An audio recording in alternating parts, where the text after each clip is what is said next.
गुरुवे नमः। सुजगत और जोगी पीर धाम से जय गुरुओं पीरों की जय जोगी कहते हुए गुरुर ब्रह्मा है गुरुर विष्णु गुरुर देव महेश्वरा गुरुर है साक्षात परब्रह्म तस्मै गुरुवे नमः। इस श्लोक पे प्रकाश डालेंगे कि ये श्लोक से हमें क्या शिक्षा मिलती है। तो गुरुर ब्रह्मा है गुरुर विष्णु है गुरुर देव महेश्वरा गुरुर है साक्षात है परब्रह्म तस्मै गुरुवे नमः। गुरु गु मतलब अंधकार माया अविद्या और रू मतलब प्रकाशित, जो हमें अंधकार से प्रकाश की तरफ लेके आए, ऐसी पर्सनालिटी को गुरु कहा जाता है। और गुरु में दो विशेष गुण श्रोत्रियम और ब्रह्मनिष्ठ के सब वेदों शास्त्रों ग्रंथों पंथों का ज्ञाता और हमें भी ज्ञान कराए। और चाहे हम कोरे अनपढ़ हैं फिर भी अपनी युक्तियों से संसारिक एग्जाम्पलों से हमें वो वेदों शास्त्रों ग्रंथों पंथों का निचोड़ बताए। तो ये पहले श्रोत्रियम में दो गुण आते हैं कि खुद भी वेद शास्त्र ग्रंथों पंथों का ज्ञाता हो और हमें भी कराए। कोई अनपढ़ बंदा भी उसके पास आ जाए, पढ़ा लिखा ना हो, तो उसको भी बड़े आसान तरीके से वो समझा पाए तत्व ज्ञान आत्मा परमात्मा माया का। और ब्रह्मनिष्ठ मतलब जो प्रैक्टिकली भगवत प्राप्ति किया गया महापुरुष, जिसने किसी संत महात्मा की खुद साधना करके शरणागति करके भगवत प्राप्ति कर रखी हो, जिसके पास दिव्य प्रेम शक्ति हो, शिव शक्ति हो, सच्चिदानंद शक्ति हो, या फिर वो पहले ही परमात्मा के स्वरूप कोई महात्मा हो। तो गुरु गु मतलब अंधकार अविवेक माया, इससे अवतीर्ण करने वाला, इनलाइटन करने वाला, जो माया को जीत सका, जहाँ उसकी पर्सनालिटी ऐसी है, वो सिद्ध संत है कि उसको कभी माया लगी ही नहीं थी और उपकार करने के लिए धरती पे आया, आना जाना है उनका।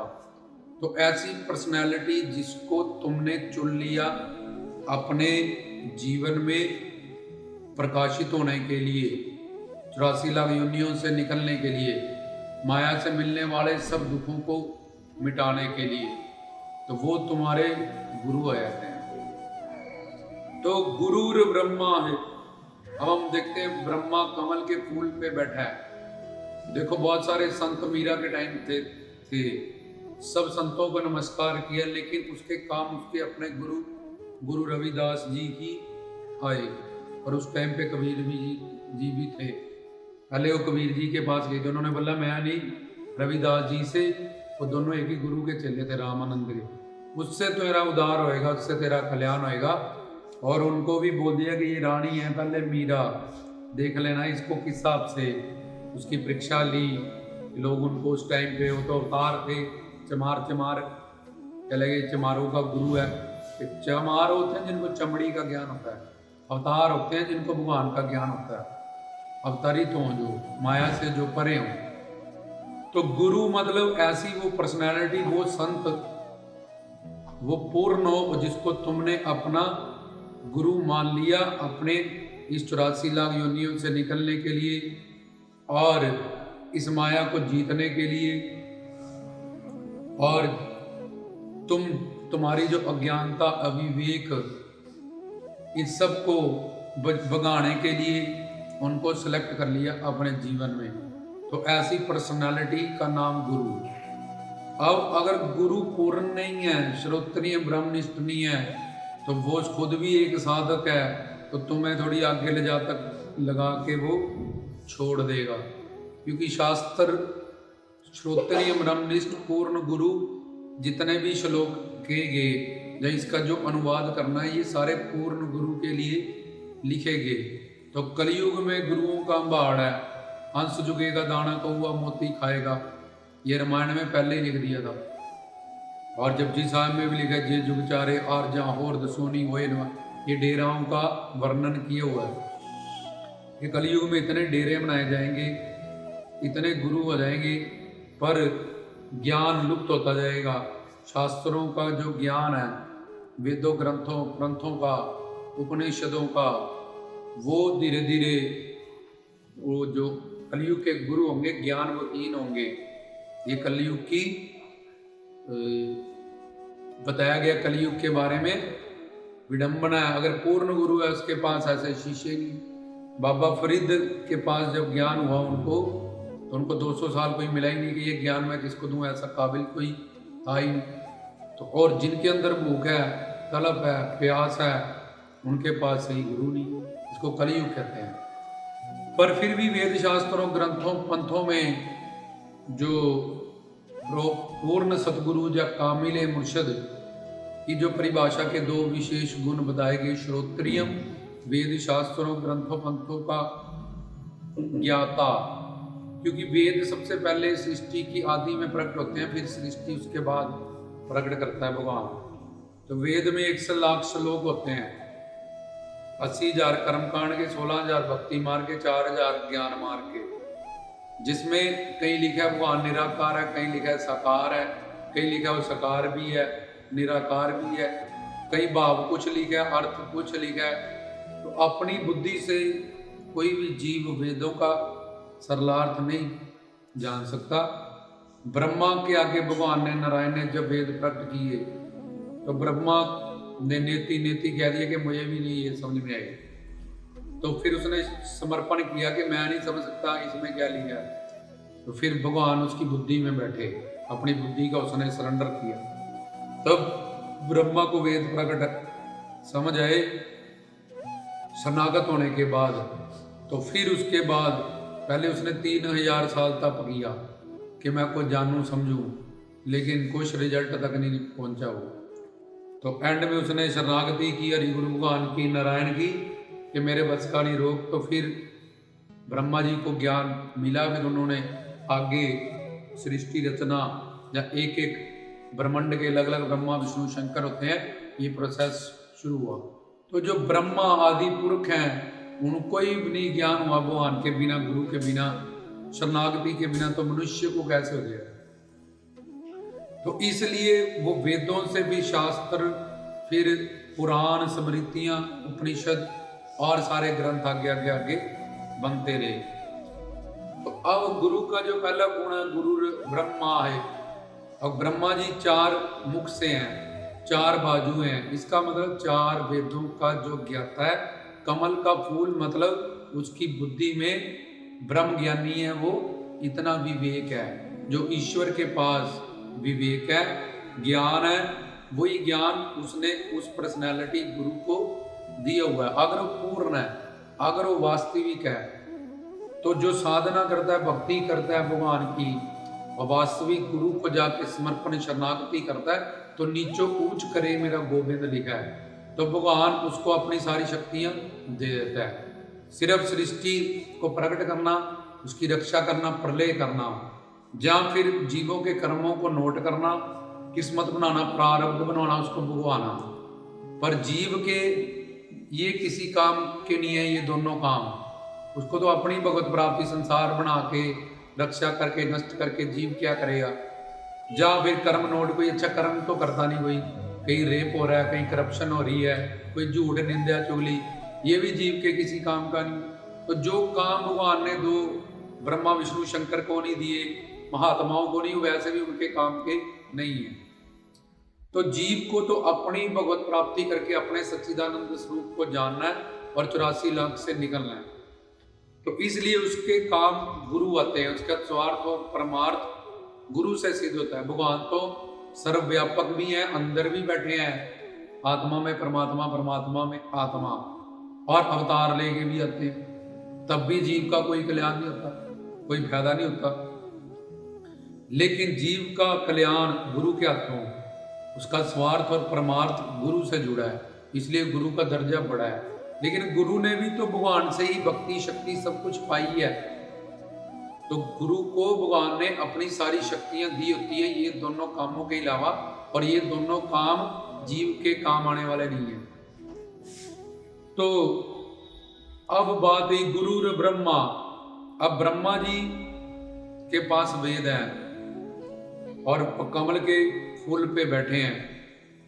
तो गुरु ब्रह्मा कैसे है? गुरु हमें इस वेदों शास्त्रों का ज्ञान देता है उसकी बुद्धि में, क्योंकि वो सच्चिदानंद है, ईश्वर का रूप है, उसमें ज्योत है।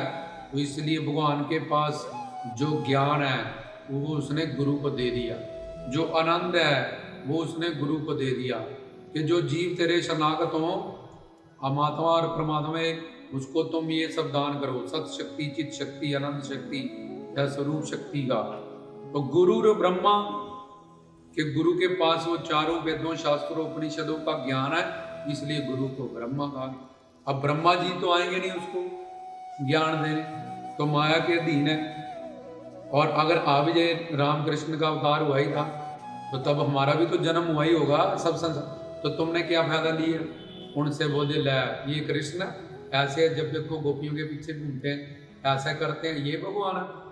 तो फिर तुम्हारी आंख नहीं बड़ी, तुम्हें तत्व ज्ञान नहीं पता था कि लीला कैसे होती है, प्रभु लीला कैसे करते हैं। तो तुम ऐसा कह दोगे, रामचंद्र आएंगे उनको कह दोगे, नानक आएंगे उनको कह दोगे। तो सब इतने अवतार तो होते ही रहते हैं, ये दुनिया क्यों नहीं कर पाती है? क्योंकि उनको तत्व ज्ञान ही, उनको पता ही नहीं है कि लीला भगवान कैसे करते हैं, अवतार लेने का कारण क्या है, किस तरह से वो दुनिया को तारते हैं, किस तरह से काम क्रोध लोभ अहंकार की लीला करते हैं, जीव का कल्याण करते हैं। क्योंकि वो वहां तक पहुंचा नहीं, जब वो खुद वहां तक पहुंचेगा तब उसको पता लगेगा। उसको लगता है मैं ये काम नहीं कर सकता, तो कोई भी नहीं कर सकता। लेकिन जब वो खुद वहां तक पहुंचता है, साधना करके, भक्ति करके, अपने मन की शरणा, तब उसको पता लगता है कि यार कर्म योगी रहते हुए भी कैसे गुरु पीर साधु संत फकीर काम की, क्रोध की, लोभ की, मोह की, अहंकार की, काम की, ये सारी लीलाएं करते हैं और फिर भी योगी रहते हैं। जैसे कि बच्चा, उसमें काम प्रकट नहीं, उसको क्या पता मेरा जन्म कैसे हुआ।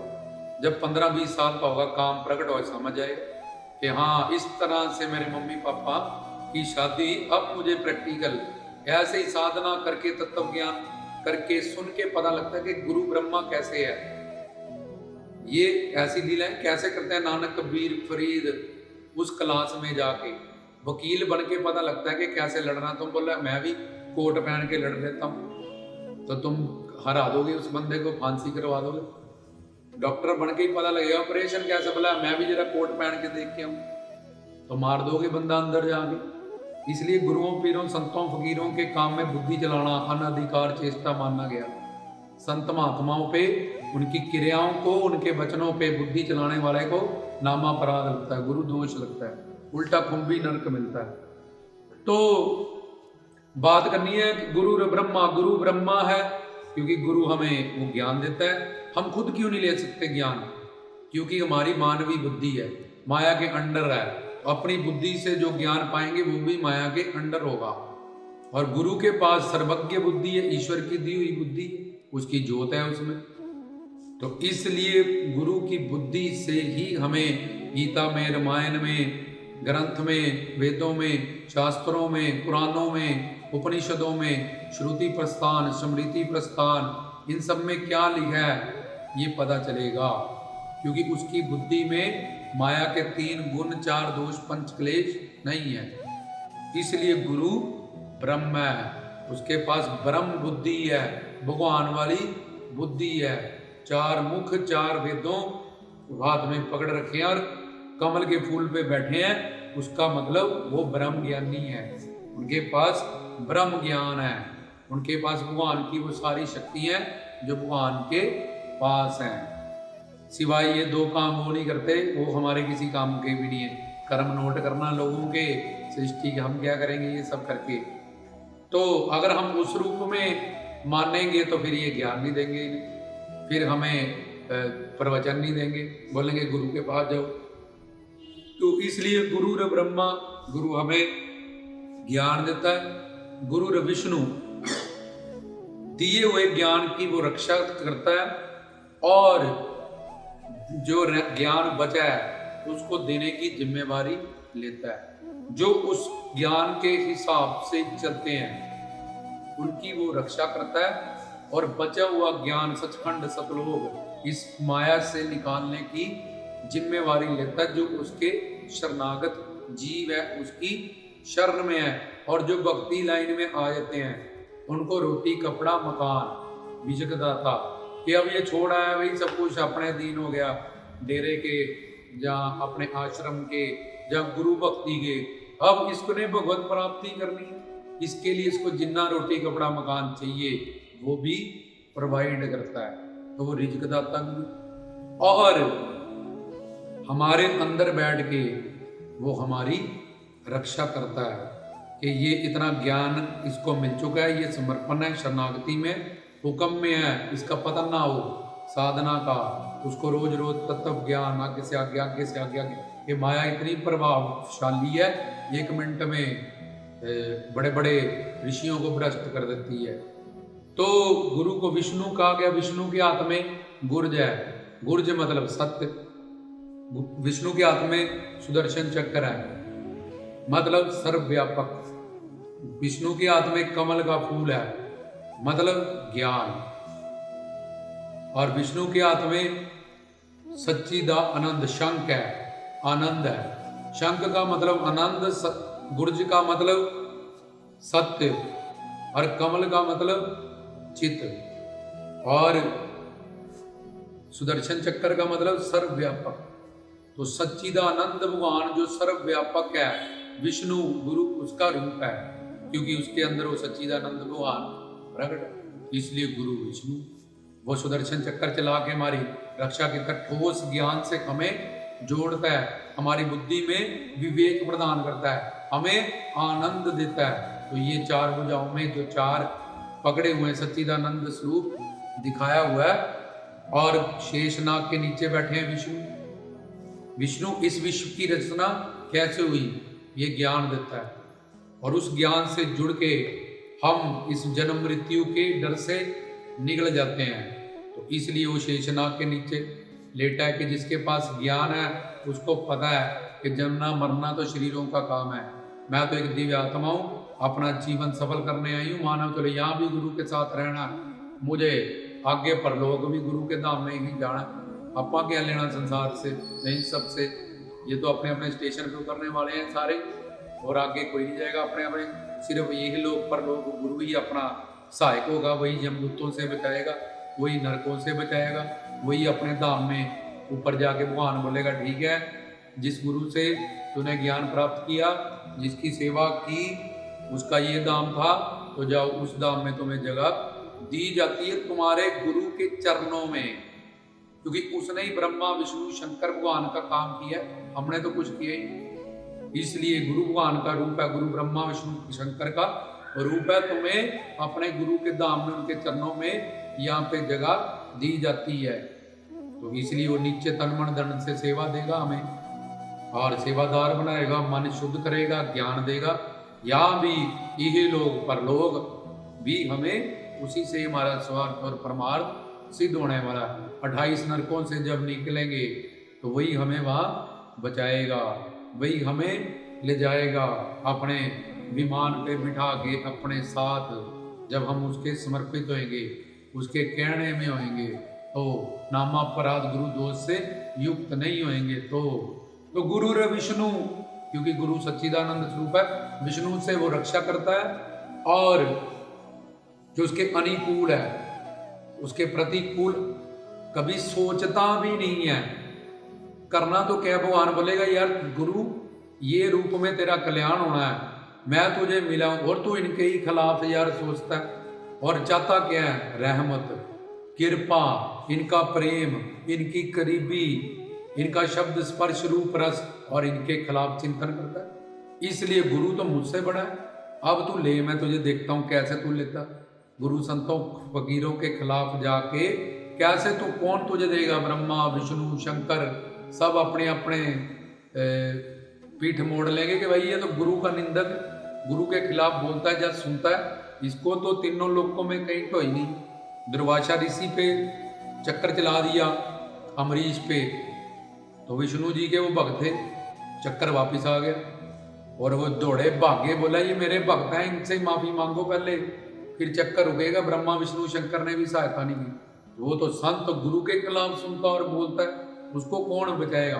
तो जो अनिकूल है, प्रतिकूल सोचता करना तो क्या, सोचता तक भी नहीं, उसकी फिर रक्षा करते हैं वो विष्णु बन के, क्योंकि उसकी मन बुद्धि से वो हर चीज को, गुरु की हर लीला को, हर वाक्य को, हर क्रिया को, गुरु की बुद्धि के मन बुद्धि से परे हैं भाई इनकी बातें सारी, और इनकी लीला इनकी ये जाने।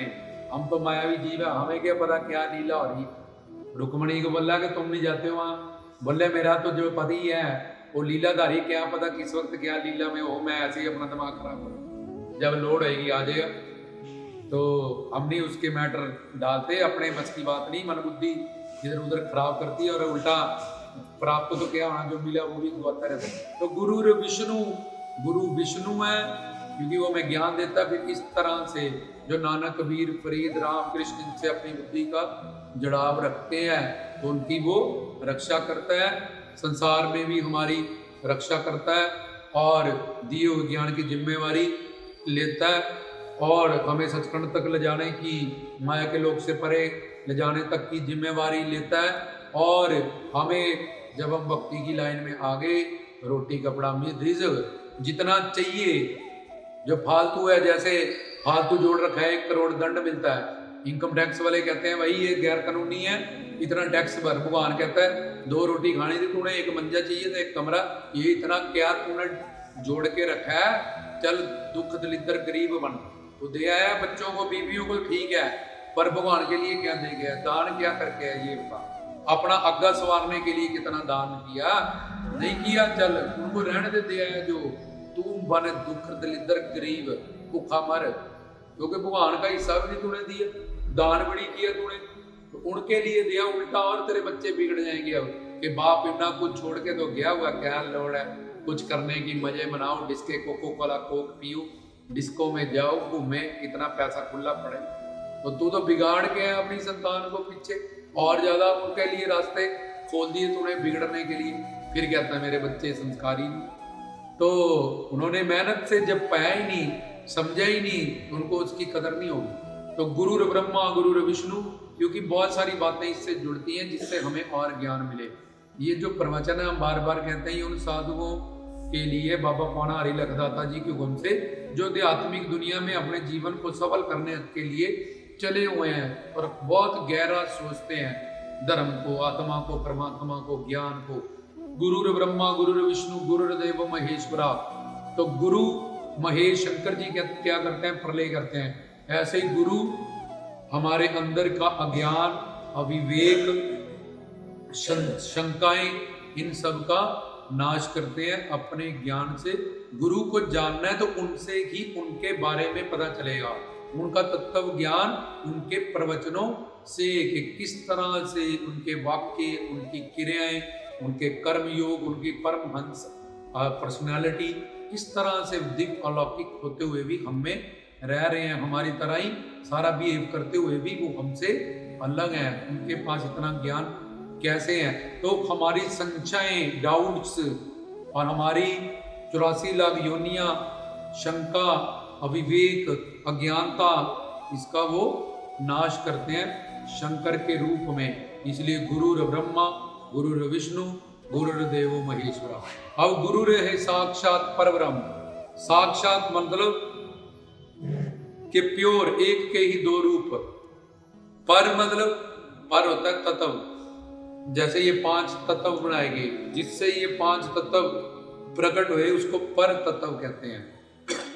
पर तत्व इन 5 तत्वों से परे है, इन 5 तत्वों को प्रकट करने वाला है। तो साक्षात पर ब्रह्म, ब्रह्म मतलब भगवान। ब्रह्म के 3 रूप होते हैं, सचखंड में ज्योत, वैकुंठ में परमात्मा स्वरूप विष्णु, और रामकृष्ण के स्वरूप भगवत रूप, जो नर लीलाएं करते हैं। तो गुरु रे साक्षात पर ब्रह्म है, उसमें वो ज्योत जो सचखंड में विराजमान है वो ज्योति स्वरूप है, वो साकार स्वरूप अवतार लेके है, वो परमात्मा स्वरूप है, वो मर्यादा सिखाता है, प्रभु राम का रूप है, वो लीला करनी सिखाता है, और वो कृष्ण का रूप है।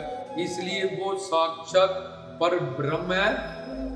वो अब ब्रह्मा के सारे पुत्र ऋषि मुनि नारद गुरु ब्रह्म है, इसलिए गुरु भक्ति से, गुरु सेवा से, जैसे जड़ को पानी लगाओ तो सब जगह पानी चला जाता है, ऐसे ही गुरु भक्ति से, गुरु सेवा से सब भक्तियों का फल, सब आराध्य इष्टों की, पीर पैगंबरों की, जोगी नाथों की सेवा का फल हमें मिल जाता है। सिर्फ एक गुरु भक्ति से मीरा की तरह, शबरी की तरह, वाल्मीकि जी की तरह, सूरदास की तरह, नामदेव जयदेव की तरह अलग अलग भक्ति करने की जरूरत नहीं पड़ती। गुरु भक्ति से हमें ब्रह्मा, ब्रह्मा के पुत्र विष्णु, विष्णु के 24 अवतार, शंकर, शंकर जी के 20 अवतार, ब्रह्म परमात्मा भगवान राम कृष्ण के अवतार, सचखंड में ज्योत है जो वो उसके रूप की सेवा का फल एक हमें सिर्फ गुरु की सेवा में ही मिल जाता है। 4 धाम 68 तीर्थ, गंगा यमुना सरस्वती, चारों धाम की यात्रा का फल, 68 तीर्थ की यात्रा का फल शास्त्रों में लिखा है। एक तकड़ी में लक्ष्मी, कुबेर, ये सारी दौलत चढ़ा दो, 68 तीर्थ चढ़ा दो, सब वेद शास्त्र ग्रंथ पंथ चढ़ा दो, पर एक तरफ जो गुरु ने तुम्हें ज्ञान दिया उसका एक शब्द चढ़ा दो, तब भी वो सारे तीर्थ मिलके, वो सारे शास्त्र मिलके, लक्ष्मी कुबेर मिलके भी, कामदेव का रूप मिलके भी उस तकड़ी को, गुरु के एक शब्द को झुका नहीं सकते। क्योंकि गुरु का प्रवचन और सिद्ध गुरु का प्रवचन, तत्व ज्ञान इतना सच्चा, इतना गहरा, इतना रूहानी है कि किसी भी पापात्माओं को, किसी भी मूर्ख को, किसी भी नास्तिक को वो जब वो सुनता है उसके अंदर डाइवर्जन होना शुरू हो जाता है। वो अपने असलियत, अपने स्वरूप को, सच्चिदानंद स्वरूप की तरफ चलना शुरू कर देता है, उसमें श्रद्धा प्रकट हो जाती है। तो इसलिए गुरु ने ब्रह्मा, ब्रह्मा बन के ज्ञान दिया, विष्णु बन के रक्षा की, शिव बन के हमारे डाउट्स, अज्ञानता, विद्या 84 लाख योनियों का नाश किया। गुरु ने साक्षात परब्रह्म है, उसी का रूप होके वो संसार में अवतार लेके उसका आना जाना है, जो हमें जीवन में मर्यादा और लीला दोनों सिखाता है कि यहाँ पे लीला करो कि तुम्हारी साधना खराब ना हो, एक घर परिवार संसार में व्यवहार करो, इसका सिर्फ उपयोग करो। लीला, ये जीवन एक लीला है, इसमें उतार चढ़ाव, मरना, हंसना, रोना, ये सब इसका हिस्सा है। इसको एक लीला की तरह देखो, जैसे तुम मदारी देखते हो, बंदर जाता है बैठ के, ऐसे ये जिंदगी एक तमाशा है, ये जिंदगी एक लीला है। बच्चे ने घर बनाया, उसकी माँ ने आवाज दी, मिट्टी का घर बनाया, शाम उसने बोली, मम्मी ने आवाज तोड़ दी है, ना उसको बनाने से ना उसको तोड़ने से, खुशी खुशी उसने बनाया था, उससे खेला, अपने हाथों से उसको तोड़ के चला गया। ऐसे ही एक जीवन है, इसमें हर वक्त जिंदगी को जियो और सुख दुख, उतार चढ़ाव, लाभ हानि, जन्म मृत्यु, भूख प्यास, बुढ़ेपा जवानी, ये सब इसके हिस्से हैं। तो ये सब कुछ समझो, जीवन को एक लीला की तरह देखो और उसमें मर्यादा गढ़ो। आत्मा का कल्याण करने के लिए हरि गुरु भगवान से जुड़ो, अपने जीवन को, शैली को मर्यादा में बांधो। वो राम के रूप हैं, वो कृष्ण के रूप हैं, वो सचखंड की ज्योत, सच्चिदानंद स्वरूप, उनके पास वही सत्य शक्ति है जो जन्म मरण से निकालती है, चित्त शक्ति वही ज्ञान है जो भगवान के पास है, और वही दिव्य प्रेम है जो भगवान के पास है। तो इसलिए वो साक्षात परब्रह्म भी है। ऐसे गुरु को नमः, कल्ले शरीर से नहीं, शरीर प्लस मन प्लस बुद्धि प्लस आत्मा, इससे मैं नमन करता हूँ और फिर मेरा कल्याण पक्का आ जाएगा। तो ये था गुरु ब्रह्मा गुरु विष्णु गुरुर्देवो महेश्वरा, गुरु साक्षात परब्रह्म तस्मै गुरुवे नमः। उसमें ये इसका व्याख्यान हमने रिकॉर्ड किया। जय गुरुओं पीरों की, जय जोगियों की, रामदास की तरफ से सच।